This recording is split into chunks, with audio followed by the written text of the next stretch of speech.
সুপ্রিয় দর্শক, আসসালামু আলাইকুম। বিএনপির ভারপ্রাপ্ত চেয়ারম্যান জনাব তারেক রহমান, তার বিরুদ্ধে এখন আর তেমন কোনো গুরুতর মামলা নেই। তার বিরুদ্ধে সবচেয়ে গুরুতর মামলা যে দুটি ছিল, 10 ট্রাক অস্ত্র মামলা, 21 আগস্ট গ্রেনেড হামলা, সেগুলো থেকে তিনি খালাস পেয়েছেন। এরপরে সারা দেশে নানা রকমের যে মানহানি মামলা ও মুক্তমুখ ছিল, সেগুলো সব মোটামুটি অনেকগুলো, বেশিরভাগ উঠে গেছে। যারা বাদী ছিলেন তারা ভয়ে উঠিয়ে নিয়েছেন। অনেকের বাদী আদালতে আসেনি বা মামলা আর চালাবেন না বলে মামলা খারিজ হয়ে যায়। এই অবস্থাতেও গুরুতর কোনো মামলা না থাকা সত্ত্বেও এখনো কেন তারেক রহমান দেশে আসছেন না, এটাই এখন একটা বড় প্রশ্ন হয়ে দাঁড়াচ্ছে। কেননা দেশে এখন আওয়ামী লীগের প্রধান যিনি, তিনি নেই, বিএনপির প্রধান যিনি, তিনি নেই, একই সঙ্গে তারেক রহমানও নেই। এই ক্ষেত্রে একটা রাজনৈতিক নেতৃত্ব শূন্য পরিস্থিতির মধ্য দিয়ে দেশ যাচ্ছে। তার চেয়েও বড় কথা হচ্ছে, এতগুলো মামলা থেকে যে মামলাগুলোর কথা বলে বলে গত কয়েক বছর শেখ হাসিনা সরকারের শাসন আমলে তারেক রহমান দেশে আসেননি। তিনি বলেছেন যে, বিএনপির নেতাকর্মীরাও বলেছেন যে তিনি দেশে এলে আওয়ামী লীগ সরকার তাকে কারাগারে নিয়ে যাবে, আবার মেরে টেরে তার জীবন শেষ করে দেবে, তাকে ফাঁসি দিয়ে দিবে, নানান কথা বলেছে। আমরাও মনে করেছি ওকে, যে এই আওয়ামী লীগ যেহেতু বিরোধী শক্তি দমনে এত সক্রিয়, তারা হয়তো তারেক রহমানকেও রাখবে না, শেষ করে দিবে। আমরা দেখলাম খালেদা জিয়াকেও কারা বরণ করতে হয়েছে আওয়ামী লীগ সরকার আমলে। তো এখন তো আওয়ামী লীগ সরকার নেই, তারেক রহমানের বিরুদ্ধে সেরকম গুরুতর মামলাগুলোও নেই। তবুও কেন, কোন ভয়ে, কি কারণে তিনি দেশে আসছেন না? আমরা দেখলাম শেখ হাসিনা সরকারের পতনের পর থেকে সারা দেশে বিএনপির নেতাকর্মীরা এক ধরনের লুটপাট চালিয়ে যাচ্ছে। যে সিন্ডিকেট আগে আওয়ামী লীগের নেতাকর্মীরা চালাতো, সেটা এখন বিএনপির নেতাকর্মীরা চালাচ্ছে। আগের যে চাঁদাবাজি, আগের যে ট্যাক্সি স্ট্যান্ড থেকে, সিএনজি স্ট্যান্ড থেকে, রিক্সা স্ট্যান্ড থেকে টাকা তোলা হতো, এখনো সেটা তোলা হচ্ছে। আগের যে এই কাঁচা বাজার থেকে যে চাঁদা তোলা হতো, সেটা এখনো তোলা হচ্ছে। কোন জায়গার কোন চাঁদা, ইউনিয়ন পরিষদে আগে যে পরিমাণ চাঁদা দেওয়া হতো, সেটা এখনো দেওয়া হচ্ছে। কোনো চাঁদাই বন্ধ হয়নি। নানান দিক থেকে অভিযোগ রয়েছে, এই চাঁদাগুলো, এই চাঁদাবাজি মূল হোতা হিসাবে এখন আবির্ভূত হয়েছে বিএনপির নেতাকর্মীরা।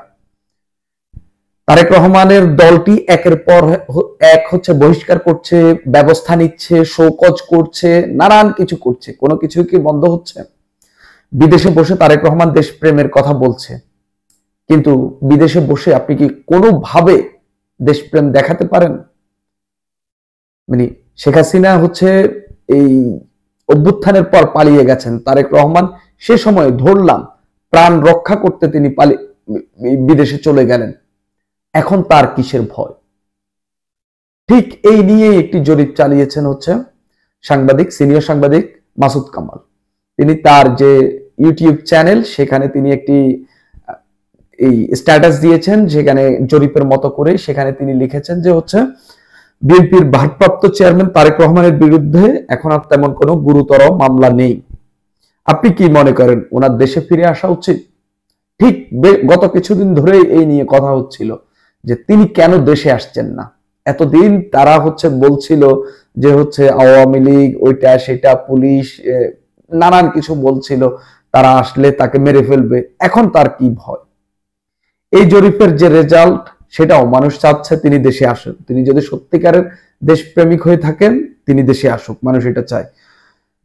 জরিপটি দুদিন আগে দেওয়া হয়েছে। এখন পর্যন্ত 39,000 ভোট পড়েছে। এর মধ্যে 63% মানুষই বলছে যে এখনই তার দেশে ফিরে আসা উচিত। এখন নয়, নির্বাচনের আগে দেশে ফিরে আসা উচিত বলছেন 16% মানুষ। মন্তব্য করতে চাননি 21% মানুষ। মানে তারেক রহমানের বিষয়ে 21% মানুষ মন্তব্যই করতে চায়নি। মানে তাদের কোনো আসলে মতামত নেই, সে আসুক না আসুক এটা কোনো ম্যাটারই করে না। এটাও কিন্তু একটা বড় কিছু। কিন্তু এর মধ্যে 63% মানুষ যে বলছে যে তার এখনই দেশে ফিরে আসা উচিত, এটাকেই আমরা এই জরিপের মূল রেজাল্ট হিসাবে দেখতে চাই। কেননা মানুষ চাচ্ছে এই রাজনৈতিক এক ধরনের যে শূন্যতা তৈরি হয়েছে, একই সঙ্গে তার দলটিকে গোছানোর যে দায়িত্ব, তার দলটিকে শৃঙ্খলাবদ্ধ করার যে দায়িত্ব সেটি তিনি দেশে এসেই করুক। এই চাঁদাবাজি, লুটপাট, মানুষের উপর হামলা এগুলো বন্ধ করার জন্য তাকে দেশে থাকা খুবই জরুরি। এই জরিপের এখানে বেশ কিছু কমেন্ট পড়েছে, সেটা আসলে খুব ইন্টারেস্টিং। তবে একটা কমেন্ট খুব বেশি পড়েছে যে হচ্ছে, আমি মনে করি যে হচ্ছে বিএনপি বিরোধী শক্তি যারা রয়েছে তারা এই কমেন্ট গুলো করেছে, বলছে যে তিনি আসলে একজন দুর্নীতিবাজ, তাকে দেশে এনে হচ্ছে শাস্তি বিচারের মুখোমুখি করা উচিত। কেউ কেউ বলছেন একজন ক্রিমিনাল কেন কেন দেশে আসছে না। তবে আমি অনেকটা নিউট্রাল কমেন্ট যেগুলো সেগুলো একটু পড়ার চেষ্টা করি। একজন বলছেন যে নিজের দুর্বলতা ঢাকতেই তিনি দেশে আসতে চাচ্ছেন না। আরেকজন বলছেন তিনি আরাম আয়েশের জীবন ছেড়ে অনিশ্চয়তায় আসতে চাচ্ছেন না। বাংলাদেশ একটা অনিশ্চিত দেশ হিসাবে দেখছেন এই মন্তব্যকারী। তিনি বলছেন যে তারেক রহমান গত 10-12 বছর ধরে যে আরাম আয়েশের জীবন কাটাচ্ছেন লন্ডনে, ইংল্যান্ডে, সেই আরাম আয়েশের জীবন আসলে তিনি ছেড়ে আসতে চাচ্ছেন না। সেই কারণেই তিনি সেখানে এখনো অবস্থান করছেন।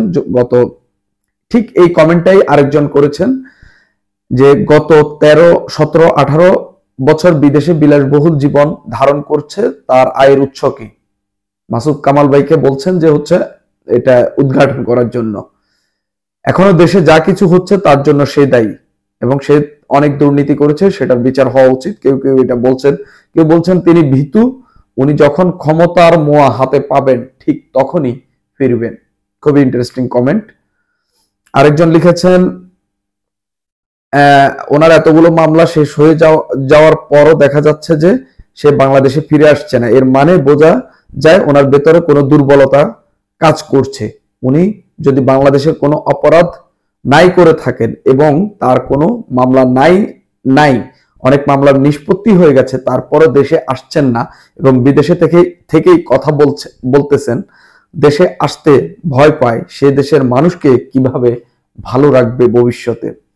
খুবই ইন্টারেস্টিং কমেন্ট। আপনি যদি প্রতিকূল পরিবেশে দেশে এসে দেশের রাজনৈতিক পরিস্থিতিতে যদি প্রতিকূল পরিস্থিতিতে যদি দেশে না থাকেন, আসলে আপনি ক্ষমতার মোয়া হাতে নিয়ে আসলে দেশ চালানোর কোনো মানে হয় না আসলে। ওনার আরেকজন লিখেছেন ওনার প্রকৃত বিচার আগে হওয়া উচিত, এই কমেন্টটা অনেক বেশি পড়েছে। আরেকজন লিখেছেন যে এই দুর্নীতিবাজ দেশে না এলে আরো খুশি হব। এইরকম অনেক অনেক বেশি কমেন্ট পড়েছে। তিনি বাংলাদেশে আসলেই কট। আরেকজন লিখেছেন যে লোক দেশের সুখে দুঃখে দেশে ছিল না তার কখনো দেশে আসার প্রয়োজন নেই, একজন মানুষ লিখলেন। আজীবন বিদেশে থাকা উচিত, আরেকজন লিখলেন। তারপরে আসছেন না কেন এটা তো বুঝে আসছে না, ডালমে কুস কালা হে, একজন লিখলেন। 1 নম্বর চোর ছিল, একজন লিখেছেন। উনি আসলে চাঁদাবাজি আরো বেড়ে যাবে, আরেকজন লিখেছেন। মানে সব কথা যে সত্য এরকম ভাববার কিছু নাই, তবে মানুষ যে এরকম ভাবে স্পেকুলেট করছে এটাই অনেক বড় বিষয়। দুর্নীতির মামলাগুলো ঠিক ছিল, একজন লিখলেন। আসলে গ্রেপ্তার হবে সেই ভয়ে যদি ওপারে বসে থাকে তাহলে ওনার রাজনীতি করার দরকার নেই। খুবই ইন্টারেস্টিং। আসলে যদি আপনি দেশে গ্রেপ্তার হন এবং অন্তর্বর্তীকালীন সরকার যদি কোনো একটি মামলায় তাকে কারাগারে নিয়ে যায় এবং শেখ হাসিনা সরকারের মতো করে বিএনপির উপর ভিন্ন একটি চাপ তৈরি করে, অসুবিধা কি? দেশের এত রাজনীতি গত 15-16 বছরে মামলা খেয়েছে, কারাগারে রয়েছে, এতদিন বিএনপির নেতাকর্মীরা, জামাতের নেতাকর্মীরা হচ্ছে কারাবরণ করেছে, এখন আওয়ামী লীগের নেতারা কারাবরণ করছে। তারেক রহমান কারাবরণ করলে অসুবিধা কোথায়? আপনি দেশের প্রধানমন্ত্রী হবেন, আপনি দেশের এই দুঃখের সময়, কষ্টের সময়, ওনার তো 5 আগস্টের পরেই হচ্ছে দেশে আসা উচিত ছিল। 5 আগস্টের পর দিনই 6 আগস্টই ওনার দেশে 5 আগস্ট ওনার টিকিট কেটে 6 আগস্ট দেশে আসা উচিত ছিল। আর কারাগারে গেলে কারাগারে থাকবেন। আপনি দেখেননি মাহমুদুর রহমান, ওনাকে নিয়ে নানান বিতর্ক থাকতে পারে, নানান কথা থাকতে পারে, উনি কিন্তু দেশে চলে এসেছেন, এসে কারাগারে গেছেন। উনি কিন্তু আসার আগে বলেননি যে হচ্ছে আমাকে আসলে কারাবন্দি করবেন না, এরকম বলেননি। এসে কারাগারে গেছেন, এরপরে তিনি মুক্তি পেয়েছেন। হইলে এরকম হইতে হবে, আপনার কলিজা থাকতে হবে। তো আসলে আমরা যেটা শুরু থেকেই বলছি যে তারেক রহমানকে নিয়ে আসলে নানান কথা চলছে, যে তার দলের এই যে বিএনপি গত প্রায় 10-12 বছর ধরে বলে আসছে তারেক রহমান দলটি গুছিয়ে রেখেছে, দলের শৃঙ্খলা রেখেছে, তার কারণেই, তার অসাধারণ নেতৃত্বের কারণেই দল এখনো ভেঙে যায়নি, আওয়ামী লীগের বিরুদ্ধে লড়ে গেছে, সবকিছু ঠিক আছে। তারেক রহমান থাকা সত্ত্বেও বিএনপির নেতাকর্মীরা কিভাবে চাঁদাবাজি, লুটপাট, সংঘর্ষ, কমিটি নিয়ে মারামারি এগুলা কেন করে? এই প্রশ্নের জবাব কি তারেক রহমান দিতে পারবে? এত বড় নেতা, এত নেতৃত্ব গুণ, এত কিছু রয়েছে ওনার, তাহলে তবুও কেন এই বিশৃঙ্খল পরিস্থিতির মধ্য দিয়ে বিএনপিকে যেতে হচ্ছে? বিএনপির বিরুদ্ধে কেন দেশের বিভিন্ন স্থানে এত অভিযোগ উঠছে? হয় তিনি সেখান থেকে নেতৃত্ব দিতে পারছেন না, না হয়তো আর দেশে আসা উচিত। এই দুটার একটা তো হচ্ছে, মানে যদি তিনি নেতৃত্ব না দিতে পারেন, এমন কাউকে নেতৃত্ব দেওয়া উচিত যে আসলে দলটি সামলাতে পারবে। অথবা তিনি দেশে এসে যদি মনে করেন যে দলটিকে শৃঙ্খলা ফেরাতে তার নেতা কর্মীদেরকে বুঝিয়ে সুঝিয়ে সঠিক পথে রাখতে পারবেন, তাহলে তার দেশে চলে আসা উচিত। আমি পার্সোনালি মনে করি ওনার 6 আগস্ট দেশে আসা উচিত ছিল।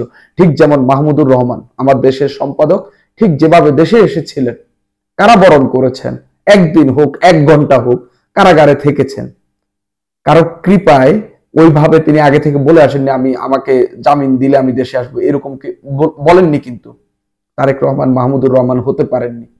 তারেক রহমান এখন পর্যন্ত আমার মনে হচ্ছে তিনি ওই সুবিধা, ওই যে রাজনৈতিক দলের একদম যে আকাঙ্ক্ষা, যে ক্ষমতা, সেটা হাতে নিয়েই তিনি দেশে আসতে চাচ্ছেন, যেটা এই মাসুদ কামালের জরিপেও হচ্ছে অনেকে বলার চেষ্টা করেছেন যে তিনি আসলে ক্ষমতা পেলেই দেশে আসবেন। তার আগে যে লড়াই, সেটা হচ্ছে দেশের যে নেতারা আছেন তারা করে যাক, এবং একই সঙ্গে সারা দেশে যে লুটপাট চলছে, যে চাঁদাবাজি চলছে, সেগুলো নেতাকর্মীরা করে পেট ওজন করুক। সুপ্রিয় দর্শক, আপনাদের কাছে প্রশ্ন, আপনারাও হচ্ছে মন্তব্য করে জানাবেন আসলে ওনার কবে দেশে ফিরে আসা উচিত, এবং আসলেই তিনি দেশে ফিরে আসলে বিএনপির মধ্যে শৃঙ্খলা ফিরবে কিনা, সেটা নিয়েও আপনারা মন্তব্য করে জানাবেন। সুপ্রিয় দর্শক, আজ এই পর্যন্তই।